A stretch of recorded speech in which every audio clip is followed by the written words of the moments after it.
Nous allons commencer la prochaine séance. Nous avons le plaisir d'accueillir à Paris Dominique Urvois. En fait, nous accueillons Dominique et Marie-Thérèse Urvois à Paris, qui sont deux grandes figures de l'islamologie française. C'est un plaisir pour nous. Et donc, ils ont déjà écrit plusieurs ouvrages concernant le Coran. Voilà, leur bibliographie est longue, mais notamment des ouvrages sur l'action psychologique du Coran et sur le miracle coranique dont on a déjà parlé ce matin. Mais comme le temps est court, donc nous allons passer tout de suite à l'exposé de Dominique Urvois. Je ne vais pas vous parler de texte, d'abord parce que je ne suis pas compétent, et puis ensuite parce que le sujet est plutôt de l'ordre, je dirais, de la psychologie sociale. Le problème que je vais traiter va ressortir justement du contexte du texte que je vais très brièvement analyser. Je ne serai pas long. Je partirai d'un passage du grand recueil d'études d'histoire des religions d'Ibn Hazm, Al-Fisal fil Milal wal Ahwa wa Nihal, les solutions décisives sur les religions, les sectes et les écoles. C'est un texte qui a été écrit entre les années 420 et 440 de l'Hégire, c'est-à-dire 1029 et 1048 de notre ère. Et dans ce texte, Ibn Hazm consacre toute une section à l'étude critique du christianisme, et il conclut cette section par l'examen et la réfutation d'objections faites à l'islam par les chrétiens de son temps, au moins les chrétiens qu'il connaît. Les deux premières objections faites par ceux-ci sont traitées séparément. Elles portent sur des questions théologiques, à savoir l'interprétation de versets coraniques pris isolément. Mais les 5 autres objections qui sont envisagées ensemble sont de l'ordre de la critique textuelle. Il s'agit là, en effet, de la question de l'authenticité de la transmission du Coran, du Naql al-Quran, question qui est suscitée par les divergences de lecture, les qira'at, divergences donc que les critiques présentent comme extrêmes. Ils parlent de ashad al-ikhtilaf. Et ces objections sont de 5 ordres. Premier ordre parle de l'ajout de nombreuses lettres, huruf kathira, par certains, ajouts qui sont rejetés par certains autres. Deuxième objection, selon des chaînes de transmission reçues par les musulmans comme d'une extrême justesse, des groupes de compagnons, des groupes, bien, on emploie l'expression tawaif, des groupes, vraiment, ce n'est pas des individus, de compagnons du prophète et de leurs suivants qui ont transmis l'islam, lisaient le Coran avec des lettres ajoutées et changées, bi alfaz zahira wa mubaddala, et que ces ajouts, ces changements ne sont plus admis à l'époque où parle Ibn Hazm. Troisième objection, c'est la référence au recueil d'Ibn Masoud qui disait ces gens étaient différents du recueil officiel. Quatrième objection, c'est des groupes, on parle toujours de tawaif, des groupes d'oulémas qui font autorité, affirment que le calife Othman invalida de nombreuses lectures authentiques et les supprima de sa recension, laquelle est faite d'après une seule harf parmi les 7 selon lesquelles, pour les musulmans, le Coran a été révélé. Et cinquième objection, c'est le cas des chiites rafidites qui estiment que les compagnons du prophète ont altéré le Coran par suppression et ajout. Donc, ce qui est intéressant, parce que nous sommes là au XIe siècle de notre ère, 5e siècle de l'Hégire. Bien sûr, ces objections sont plus rudimentaires que ce que permettent nos investigations modernes, mais elles n'en sont pas moins, quant au fond, identiques à notre problématique actuelle. Peut-on envisager qu'un texte soit à la fois révélé et multiforme? Et donc, il convient d'essayer de comprendre comment la psychologie islamique s'est organisée pour leur résister à travers les siècles. On a parlé ce matin, plus ou moins indirectement, de l'attitude à l'intérieur même de la communauté islamique. Là, il s'agit d'une discussion avec des non-musulmans. Et donc, je vais essayer de voir comment la réponse d'Ibn Hazm peut contribuer à comprendre un peu l'architecture mentale des musulmans pour répondre justement à des objections venues de l'extérieur à ce niveau-là. D'abord, à première vue, l'argumentation d'Ibn Hazm est très classique. La première objection, celle qui parle des nombreuses lettres ajoutées, les lectures différentes, ne désigne pas une divergence, mais au contraire, dit-il, un accord authentique, ittifaq sahih. Car toutes les diverses lettres et lectures remontent aux prophètes sur lesquels elles sont descendues, restant elles-mêmes inaltérées au cours des transmissions.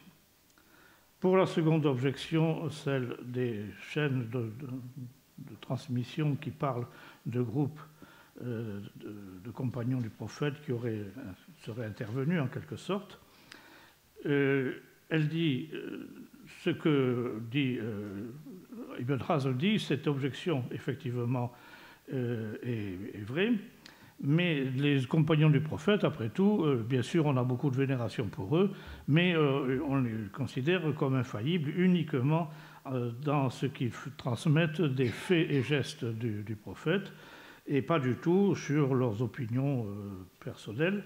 Et par conséquent, ce qu'ils ont pu faire comme variante, eh bien, ce ne sont que des conjectures. J'emploie le terme wahab. Ce sont que des conjectures individuelles. Sur l'objection fondée sur le Mus'haf d'Ibn Mas'ud, Ibn Hazm affirme que de toute façon, le Coran d'Ibn Mas'ud, ce n'est autre chose que la lecture dite de Asim. On peut toujours discuter de ça, et que bien évidemment la lecture de Asim est l'une des sectes lectures descendues d'après de Dieu, et donc elle est tout à fait canonique. Pour la quatrième objection à propos de l'intervention de Osman, Ibn Hazm considère qu'elle ne repose que sur une opinion particulière, un zan, de certains, opinion qui ne tient pas si l'on considère qu'avant même qu'Osman devint calife, le texte coranique s'était répandu dans tout le Proche-Orient et que son action n'a donc pu avoir d'autre but que de donner des espèces d'exemplaires de référence pour éviter toute altération malveillante. Et il ajoute que de toute façon, ça n'a pas empêché que les sept lectures continuent d'être connues et transmises par tradition. Enfin, la dernière objection, elle est balayée par l'affirmation que les rafidites, de toute façon, pour lui, ne sont pas des musulmans et ils appartiennent à des sectes, des firaq, apparus 25 ans après la mort du prophète. En bref, on peut dire que deux des problèmes posés, le premier et le troisième, sont réduits à la question de l'admission des 7 lectures canoniques du texte coranique et que les 3 autres sont tout simplement éliminés. L'élimination la plus radicale est pour la 5e, avec l'exclusion pure et simple des rafidites de l'islam. Pour la 4e, il ne s'agirait d'une opinion, d'un zan, l'opinion sans fondement. Pour la seconde objection, Ibn Hazm admet le fait invoqué, mais refuse qu'on puisse en tirer la conséquence avancée. La question semble donc simple, on reste à l'intérieur de ce qui est dit de façon habituelle à l'intérieur du monde islamique. Seulement le problème, c'est que nous ne sommes pas à l'intérieur du monde islamique, il parle à des non-musulmans. Il doit répondre à des non-musulmans, et donc tout le problème, ça va être celui-ci, essayer de répondre à cette objection venue de l'extérieur. Et donc le cadre de la discussion conditionne le choix des démarches. Les références coraniques précises ont figuré dans la discussion théologique parce que ce sont les chrétiens eux-mêmes qui les ont introduites. Dans la critique du texte, où nous sommes maintenant, en revanche, ils ne parlent que de ce qui s'est passé après la révélation. Et ils s'en tiennent à des questions concernant la diffusion du texte lui-même. Ibn Hazm est donc en principe obligé de s'en tenir à cela. Et de fait, dans son développement, on pourrait avoir un peu l'impression que toute référence religieuse interne à l'islam est exclue, et notamment, bien sûr, il n'y a pas la fameuse citation du verset du hadith des 7 Ahruf. Par contre, Ibn Hazm va exploiter à fond le fait que les contradicteurs se sont appuyés sur les témoignages de musulmans eux-mêmes. Il peut ainsi à la fois reconnaître tel de ces témoignages quand il s'estime en mesure d'en neutraliser l'implication en tout cas supposée par l'adversaire, et il peut invoquer d'autres témoignages en faveur de sa propre position. Les diverses lectures coraniques sont reçues selon des transmissions suffisantes, binaql al-Khawaf. Elles sont connues et transmises par tradition, mashhura ou ma'soura. Le texte des exemplaires du Coran de Osman, qu'il diffusa à titre de référentiel, était l'objet d'un accord unanime, d'un ijma. Cet appui sur l'histoire devient même l'argument essentiel d'Ibn Hazm dans sa réponse à l'évocation des Rafidites, laquelle réponse devient un long tableau des débuts de l'islam, présenté comme absolument homogène et attaché à un Coran inaltéré, si bien que le développement en réponse à la cinquième objection est presque le double de celui consacré aux 4 autres ensembles. Comme la question est seulement celle de l'authenticité de la transmission du Coran, Ibn Hazm aurait très bien pu s'en tenir là. Mais s'il a manifestement voulu se tenir sur le terrain de ses adversaires, il est allé plus loin en plaçant le point d'ancrage de son argumentation historique, basée sur les chaînes de témoignages, dans l'origine présupposée du texte coranique, à savoir le Tanzil, la descente du texte dans sa littéralité sur le prophète. Or, le Tanzil est la forme spécifiquement islamique de la révélation. Sans qu'il soit insisté sur les implications théologiques de ce Tanzil, Ibn Hazm n'en est pas moins amené à l'évoquer à 2 reprises, car cela rentre dans la nette séparation qu'il a marquée dans l'héritage spirituel des compagnons du prophète et des suivants, entre ce qui est indiscutable, c'est-à-dire donc les lectures coraniques du texte, et d'autre part leur témoignage sur les faits et gestes du prophète. Et puis, il y a aussi donc ce qui est discutable, les opinions qui ne relèvent que d'eux. Et là, d'ailleurs, Ibn Hazm amorce un développement polémique supplémentaire avec les chrétiens, parce que ceux-ci sont accusés par lui de s'en tenir à ce 2e niveau. On peut penser également que c'est aussi le bloc historiographique islamique lui-même qui a poussé Ibn Hazm à faire ce pas supplémentaire. Déjà un siècle avant lui, l'ancien mutakallim Abu Isa al-Warraq avait dénoncé le leurre que constitue le ilm al-rijal, la science des hommes, c'est-à-dire l'examen des membres des chaînes de transmetteurs de tradition pour savoir s'ils étaient dignes de confiance ou bien s'ils étaient d'une mémoire faible. Alors que dit Ibn Warraq, alors que le plus important, dit-il, c'est le premier maillon de cette chaîne. Et là, sur ce point, Ibn Hazm s'était contenté de l'attitude fidéiste courante en affirmant le caractère absolument indiscutable du témoignage des compagnons et suivants, d'au moins ceux qui sont à l'origine donc de tel ou tel isnad. Mais l'historiographie islamique elle-même permettait de remonter au-delà d'eux jusqu'au prophète en personne, avec le souvenir du secrétaire de la Révélation, Abdallah ben Abissah, qui avait été scandalisé, nous dit-on, après avoir constaté l'acceptation par Muhammad d'une certaine labilité du texte coranique, et ce qui l'avait conduit à apostasier, ce qui serait à l'origine de la décision plus tard d'Ibn Mujahid, appuyé sur le pouvoir abbasside, de donner un statut de révélation à certaines variantes dans la révélation. Dans cette polémique, nous avons donc face à face 2 démarches distinctes. Du côté des objecteurs, ce sont des arguments purement factuels. Ceux-ci peuvent être éventuellement contestés, mais ils ne relèvent que de ce qu'on pourrait appeler l'ordre logico-expérimental. De son côté, Ibn Hazm insiste sur l'argumentation historique, fort de pouvoir rebondir ainsi sur celle de l'adversaire. Mais il le fait très lourdement, cela devient un petit peu suspect, et en effet, son argumentation, quand on vient de le voir, dépasse l'expérience au niveau du point de départ des chaînes invoquées, dans l'affirmation du Tanzil. Nous avons là, de façon caractéristique, ce que le sociologue Vilfredo Pareto désignait comme une pensée pseudo-logico-expérimentale et dont il a montré le rôle prépondérant dans la réalité humaine. Voyons par exemple la phrase clé de la réponse au premier problème, celui d'invocation des diverses lectures, des ajouts de lettres.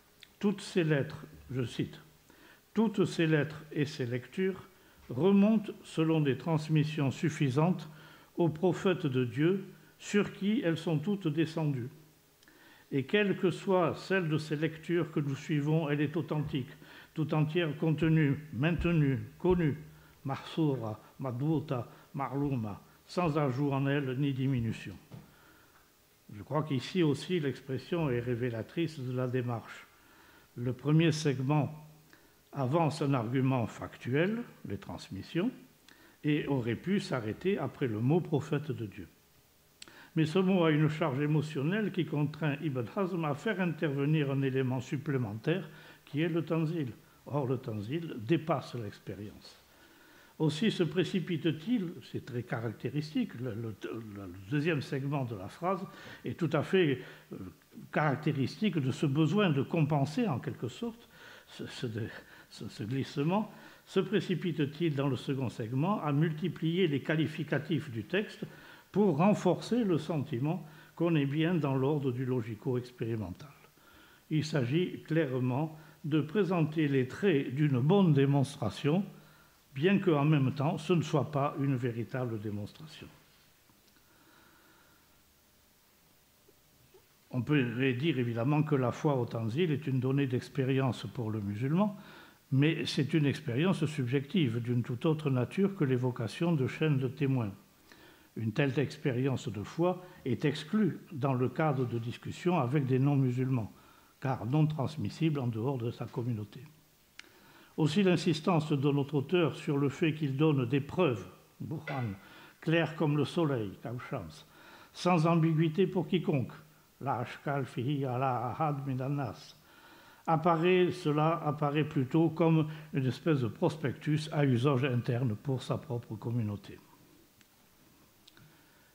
Et effectivement, le chapitre qui est placé immédiatement à la suite de celui que nous venons de considérer est consacré à la description comparative des 6 formes de transmission présentes en islam pour montrer l'infériorité du judaïsme et du christianisme en chacune de ces formes.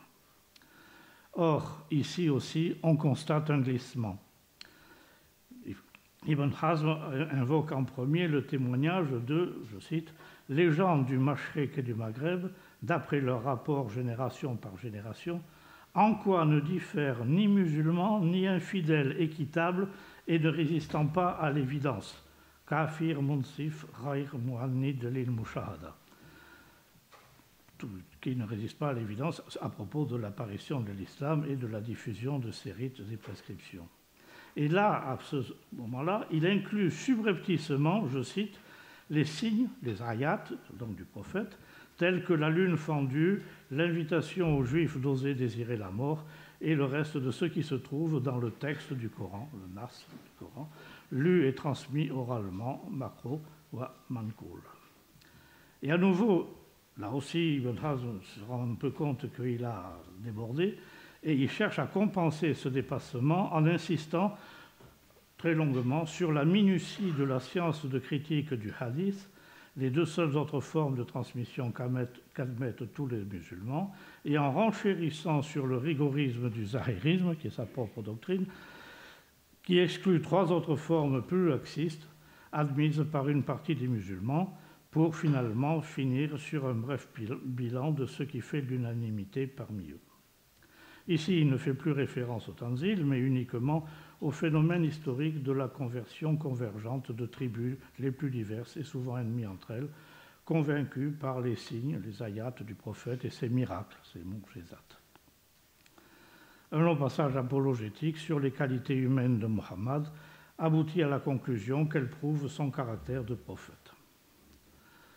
Donc, si vous voulez, ce que l'on peut dire, tirer de tout ceci, c'est donc que nous avons un auteur qui, au 5e siècle de l'Hégire, 11e siècle de notre ère, est conscient qu'il y a chez des non-musulmans, il ne parle pas de ce qui s'est passé à l'intérieur de la communauté islamique, là il est en confrontation avec des gens de l'extérieur, et il se rend compte que ces non-musulmans ont conscience d'un certain nombre de difficultés concernant la transmission du texte coranique, et donc il place cela dans la bouche de chrétiens, et il entend les récuser en conclusion d'une réfutation générale du christianisme. Sur ce point particulier, ici, il prétend se placer sur le même terrain de factualité historique que ses adversaires, ce qu'il fait en se référant systématiquement à la pratique islamique des chaînes de transmetteurs, voire en insistant sur le caractère très élaboré de la discipline de critique de celle-ci et sur leur appartenance en propre à l'islam. Mais à plusieurs reprises, nous avons vu qu'il déborde la démonstration logico-empirique par l'introduction de présupposés théologiques, aboutissant ainsi à donc, ce que j'ai appelé, à la suite de Pareto, une démonstration pseudo-logico-expérimentale, c'est-à-dire une analyse qui prétend ne s'appuyer que sur des faits, mais qui en réalité dépasse l'expérience. Donc finalement, ce que l'on peut conclure, c'est qu'effectivement, il y a erreur d'Ibn Hazm sur le plan logique, mais ce qu'il faut voir, par contre, c'est que son œuvre, à ce moment-là, en tout cas, sur ce plan-là, a été une grande réussite sur le plan, je dirais, sociologique. Car avec lui, la communauté islamique a pensé disposer d'une démonstration rigoureuse, ce qui correspond effectivement, comme le disait Pareto, à la raison d'être et à la force des théories pseudo-logico-expérimentales. La pseudo-démonstration d'Ibn Hazm conflue avec la conviction générale que l'islam est une religion rationnelle et renforce cette conviction, avec pour son auteur un effet de retour, car alors que l'œuvre d'Ibn Hazm a été longtemps marginalisée jusqu'au début du XXe siècle dans le monde islamique, tout simplement parce qu'il était adepte du zahirisme, que le zahirisme n'a jamais eu d'implantation officielle, si je puis dire, et même Ibn Khaldoun raconte qu'il y a eu des moments même où l'on avait franchement interdit l'enseignement de cette doctrine, que l'on avait brûlé certaines œuvres, etc., etc. Donc tout ceci, toute l'œuvre d'Ibn Hazm jusqu'à une période récente était marginalisée, sauf cet aspect-là de son œuvre, sauf l'aspect polémique et en particulier de la polémique contre le christianisme. Cet aspect de l'œuvre d'Ibn Hazm a toujours joui, et elle continue d'ailleurs de jouir dans les milieux traditionnels, d'une grande notoriété. Je vous remercie.